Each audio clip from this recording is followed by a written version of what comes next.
So I'm going to just quickly flick through. From an agenda point of view, we're going to go to an introduction, and then which I'm going to give, and then Bruno's going to take it away with the rest of the agenda through the biological piece and actually how the work was progressing.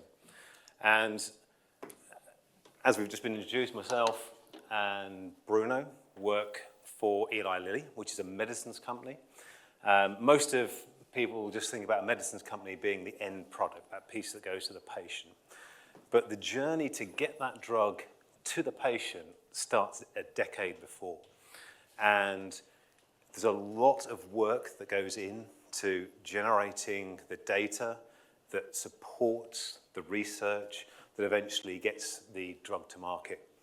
Now, we work specifically within the discovery side of that, so that's where there's an idea generation by the scientists, who then go through multiple iterations of chemical and biological tests before we finally get to that point where we're confident to take forward a molecule into a clinical trial. And so when you think about what are the actual assets of the company, some of those assets are the data itself. That's what sets apart the different pharmaceutical companies, is their internal data that they've generated over decades. And when I say decades, the data that we deal with has a life cycle of 35 years. And it's not just a case of, oh, we did it 35 years ago, we've archived it. No, that data is what's building the next models. It's building the next iterations of the design cycle. It's what's being referred to by our scientists all the time. So from that perspective, I tend to think of our job role as being the custodians of data, because that's the only constant. As we go through this cycle of design, then languages come and go in popularity. Frameworks come and go. Software comes and goes. The applications we write internally get life cycled. The applications that we buy in from external partners, get life cycled out. The only constant is the data. So when we look at our workflows, when we look at how we move that data around, we ensure that we understand fully where the data came from, how it was transitioned through the different systems, and then how it lands into those data products which are served up to our scientists.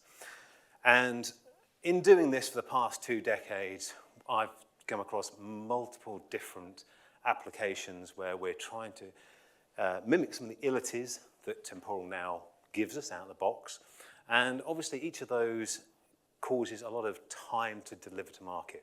Now, I think anyone in the audience that knows this sort of area, it costs about $2 billion to bring a drug to market. And for a blockbuster drug, you are going to be earning about $5 million a day.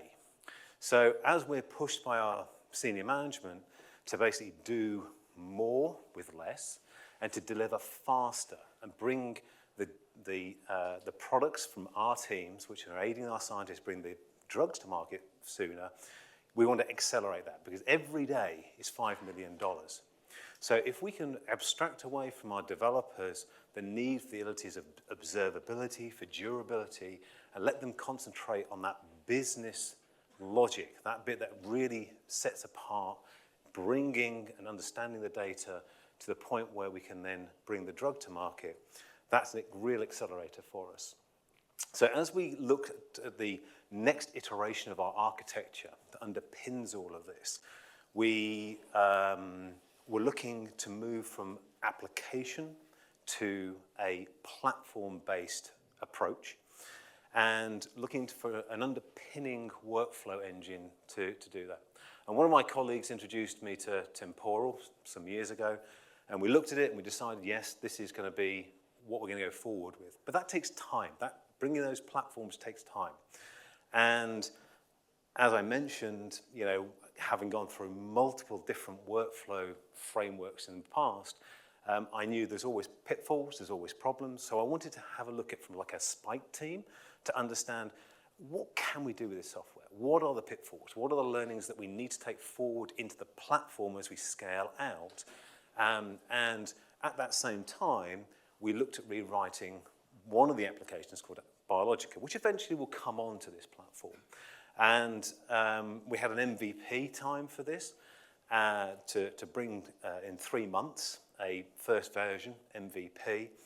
And so one of the things I did was challenged Bruno and the team to say, okay, as you break apart this monolith, use Temporal, push it to its limits, find out where it breaks, find out the learnings that we can take that into the wider team as we scale out with this technology. And he took that challenge and he delivered on that challenge, and he's going to tell you about that. One thing I will say is the fact that this is delivered by the team that Bruno is in San Diego, but we also have teams on the East Coast and the middle of the US, we have teams in Europe, and we have teams in India as well. So the other thing I was looking for with this was, as we looked across, what was the developer experience?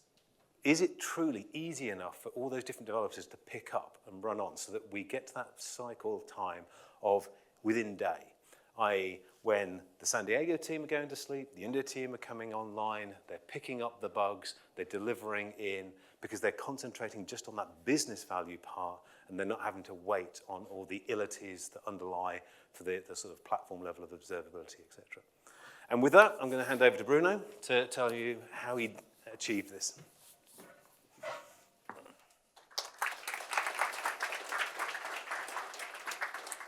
All right. Thank you, James, and thanks to all of you here who are interested in this talk.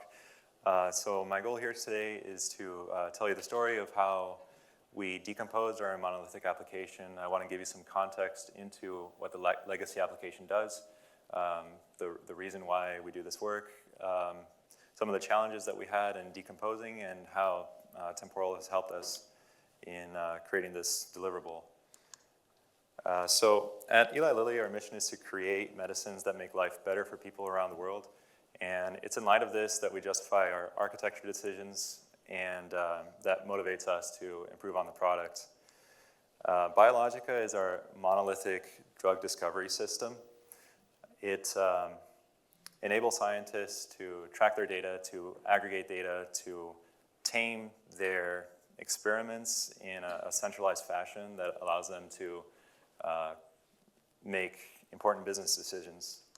The science behind this is that we in IT work with our researchers to deliver medicines to disease-causing targets using lab techniques, animal models, what's called next-generation sequencing, which abbreviated as NGS. That's a term I'll be reusing throughout this. It's basically how we can extract genetic information from a source, such as cells. And we also work with experimental assay data and analytics and tools. If everything goes according to plan, we're able to discover an antibody that's highly specific to a malicious target, and it can deliver a payload to that target and annihilate it while preserving healthy tissues. So with this re-architecture, we seek to accelerate that cycle to get the most successful antibodies. Now, Biologica is a beloved system. It has half a decade of use. It is a central source of truth at this stage in drug discovery, and it enables scientists to do things that they previously could not. Before Biologica, scientists would track their experimental data in Excel and share those files around, have meetings, and try to make decisions in that context. With Biologica, we were able to, again, tame that information and give them tools that enables important business decisions. But over the years, in an effort to accelerate and give them the tools that they most desired, we've done something I like to think of as script-driven design, where we take a scientist's script and put it in our Python-based application without integrating it much into the architecture, which has led to some pitfalls, some technical debt that made it difficult to grow. And this is the basic stack of the legacy application. There is the NGS pipeline that runs in a high-performance computing cluster. It's Python 3.6 based, and that's because we don't have much control over the software in that cluster. We do have control over our API and our UI, which are deployed in AWS environments. And The data flow is essentially goes from the lab to the pipeline to the API, and then the user can interact through the UI.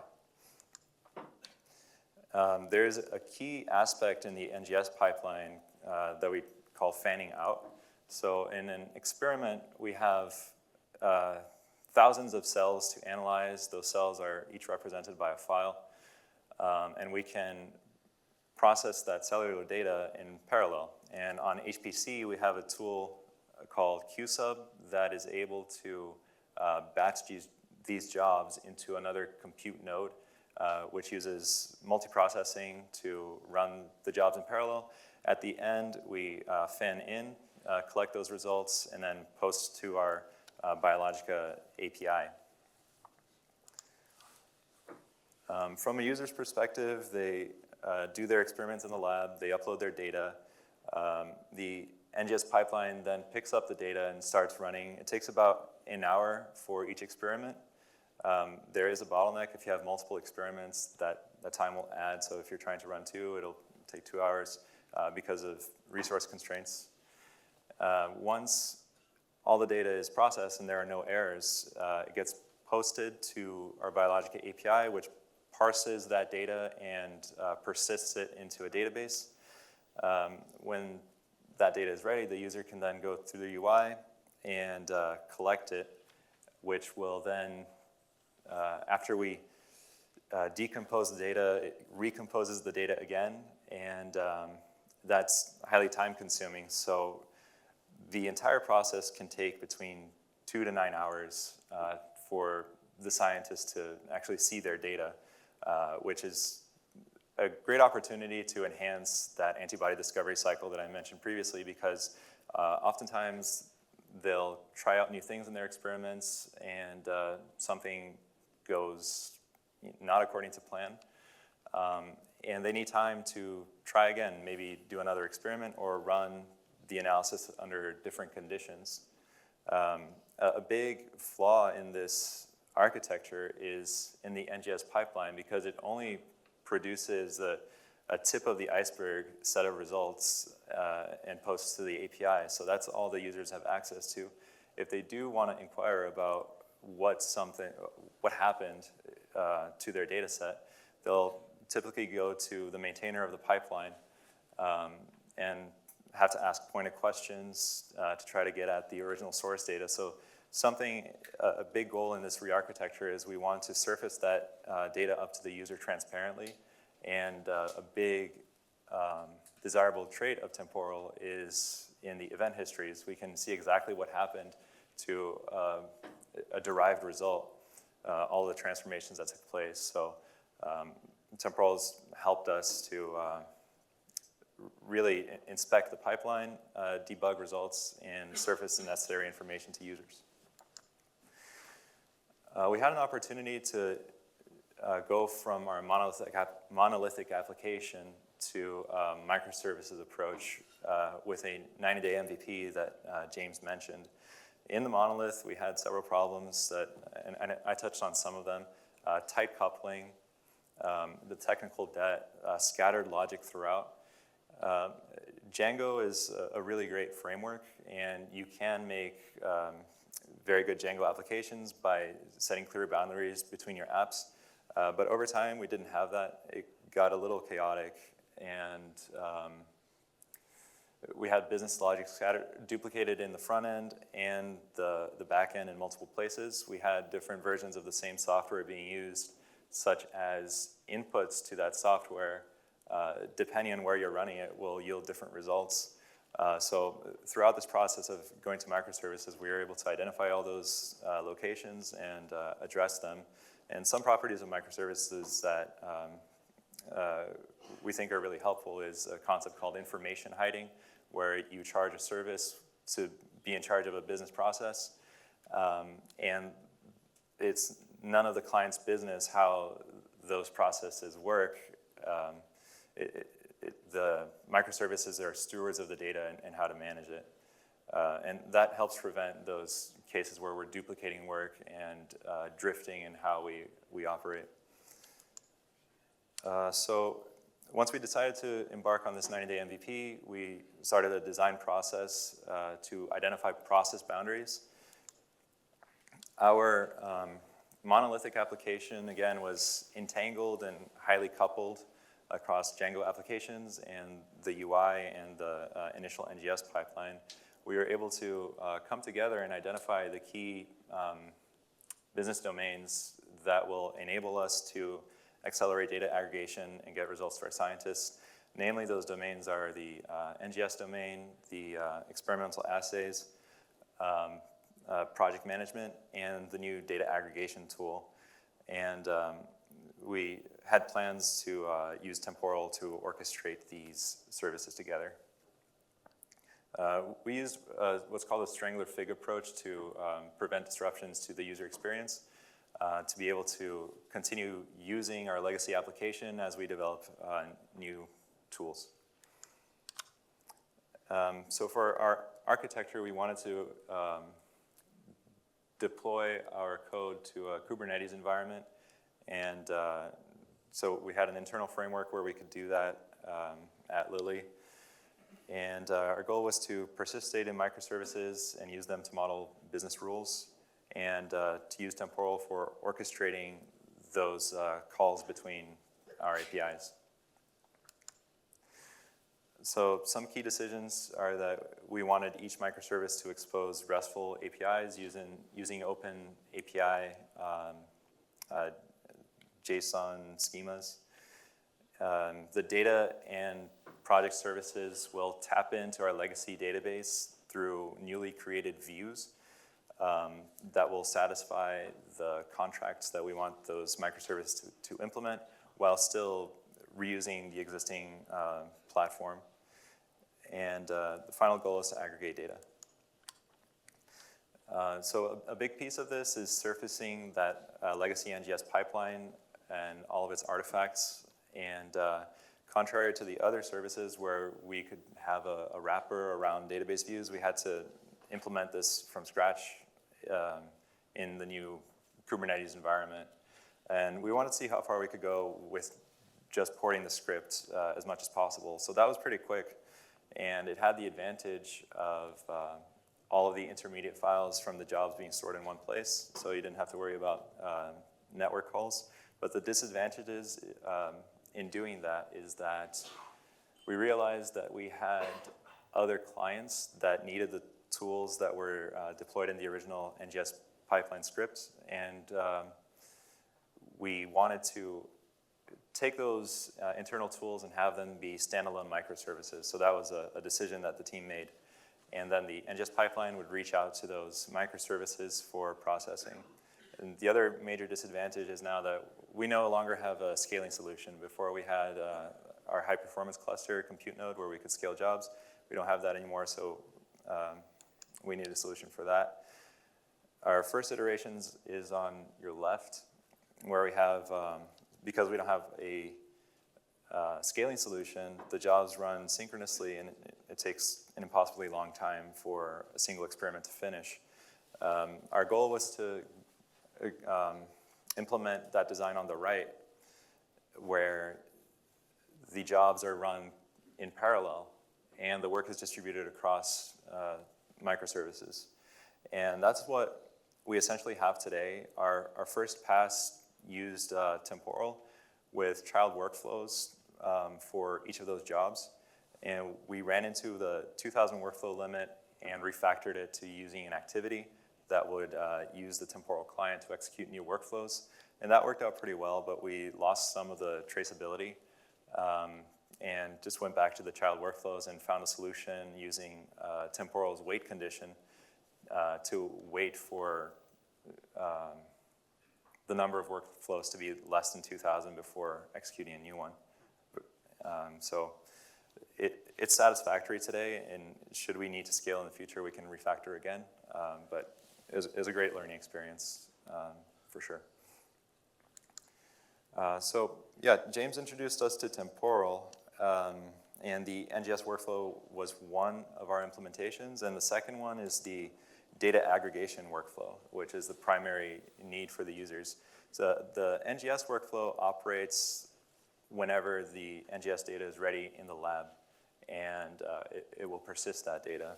The data aggregation workflow operates at user time, and at user time, we need to enable the user to select their experiments and input some parameters, some initial conditions on which to do processing. So we implemented that. We introduced Temporal by wrapping it in another microservice called the Temporal Workflow API. We were still very new to the platform. We didn't really know how to work with it, but we thought this abstraction was a good idea.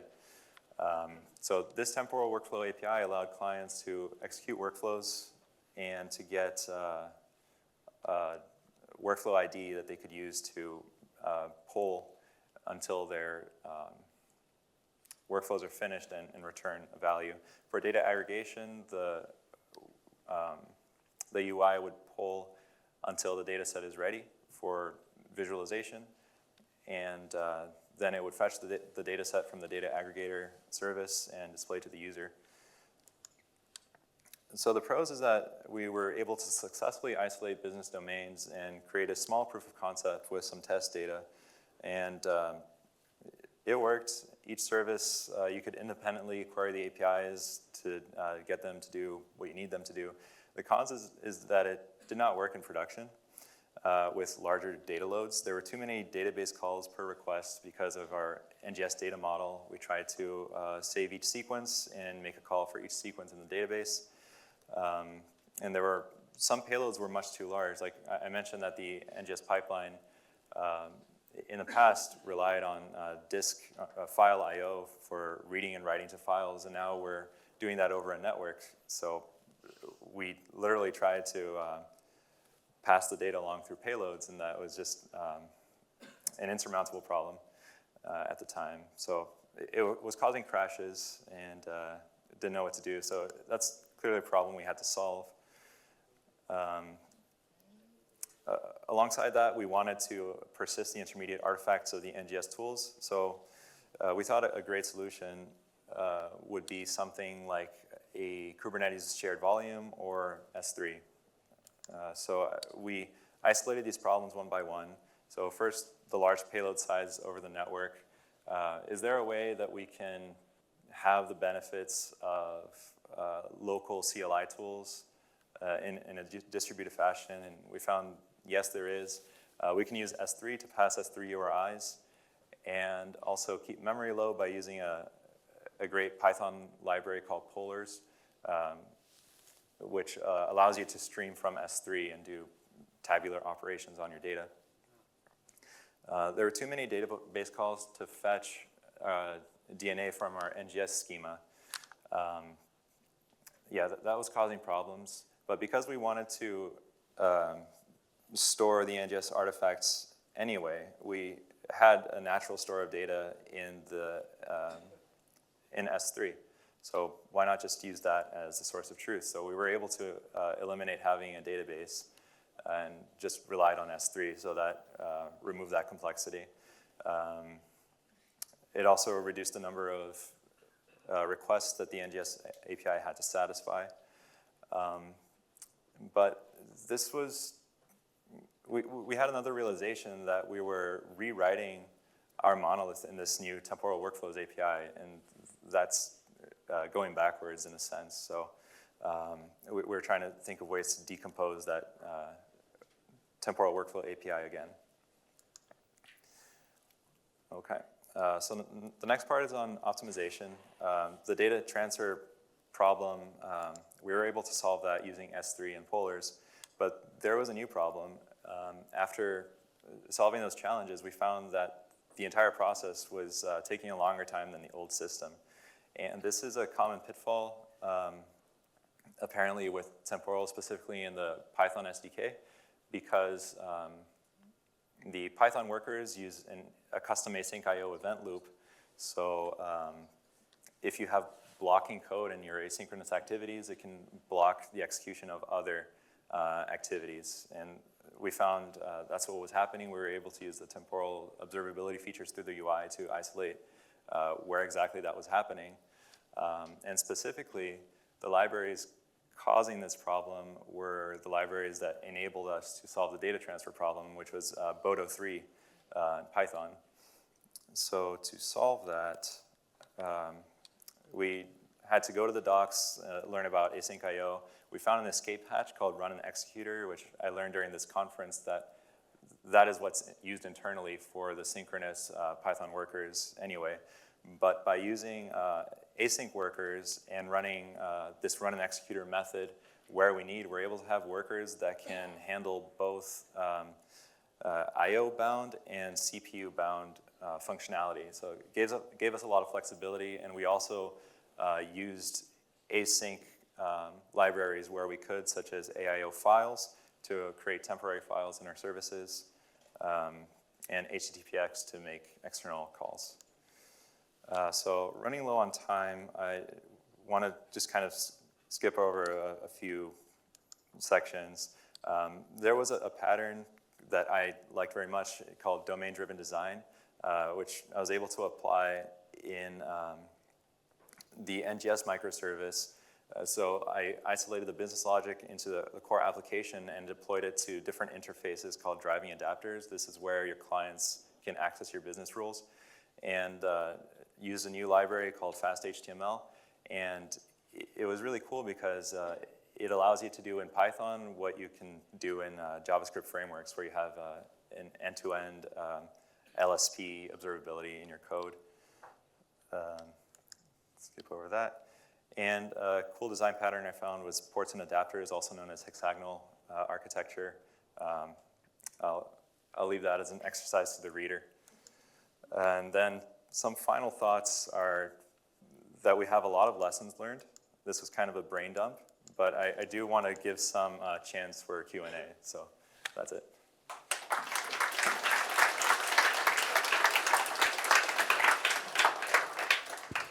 Okay.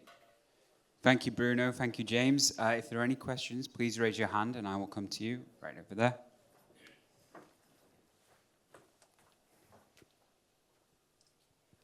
Hi, thank you for the presentation. I have a follow-up questions. You mentioned there is like a 2,000 limit per on Temporal for the workflows. You meant there are like, you guys have 2,000 workflows or 2,000 execution of the same workflow. What was that limit? I could not. So for each workflow, there is a configurable limit. By default, it's 2,000 child workflows running concurrently. Okay. Within the execution of the same workflow. Yeah. 2,000. Okay. And from a business process point of view, a campaign that may span multiple experiments may have 10,000 child workflows where you're looking to trace the whole of the business process of that child workflow as it is being processed, hence the need for that. Oh, perfect. And you solved it using activities, you switched everything. Perfect. Thank you so much. I think we have time for one or two more. Yes? Hi, thanks for your talk.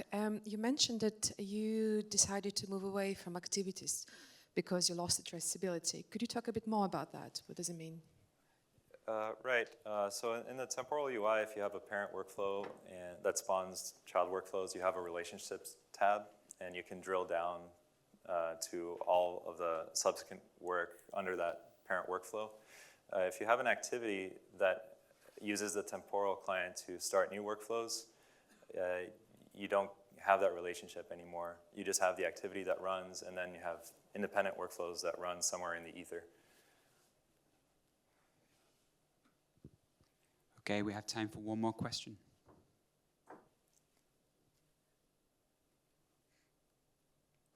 Okay, thank you. Please give another round of applause for Bruno and James.